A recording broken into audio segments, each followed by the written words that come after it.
Parang awa niyo naman. Kumain po kayo ng hapunan kahit kaunting higop lamang ng sabaw. Senyor Simon, kayo po pala. Kamusta na ang may sakit? Mahina na ang pintig ng puso at pulso niya. Ayaw na rin kumain ni Kapitan Tiago. Kawa-awa. Ano ba ang lagay ng kanyang kalusugan?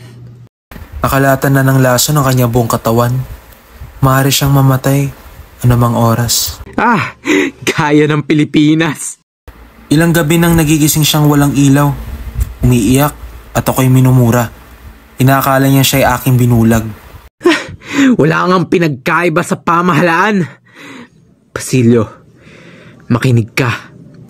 Walang sandali ang dapat na masayang. Hindi mo binubuklat ang mga aklat na binibigay ko sa'yo. Wala kang malasakit sa iyong bayan. Pero senyor... Wala ng pero-pero. Sa loob ng isang oras, sisiklab na ang himagsikang hindi nila malilimutan.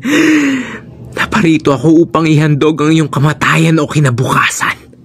Kamatayan o kinabukasan? Magpasya ka. Narito ako upang ikahiligtas alang-alang sa nakarang nag-uugnay sa atin. Ano naman ang kailangan kong gawin? Basilio, makinig ka. Ako ang mamumuno sa himagsikang ito. Pamumunuan mo ang pangkat na lulusob sa Santa Clara upang kunin ang isang taong malapit sa puso sa atin ni na Kapitan Tiago. Si Maria Clara.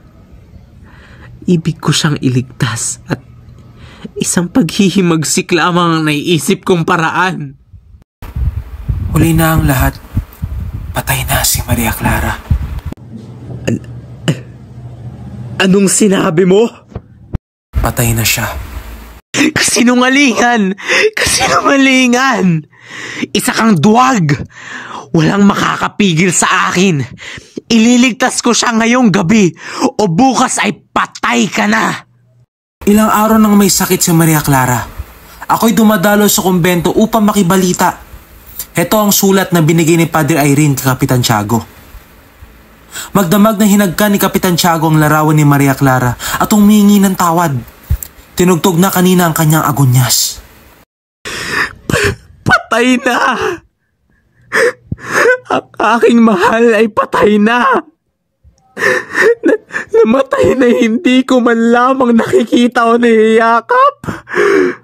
Namatay na hindi man lamang alam na ako'y buhay para lamang sa kanya. Maria! Maria! Tanggapin na lang natin ang katotohanan. Hindi! Hindi!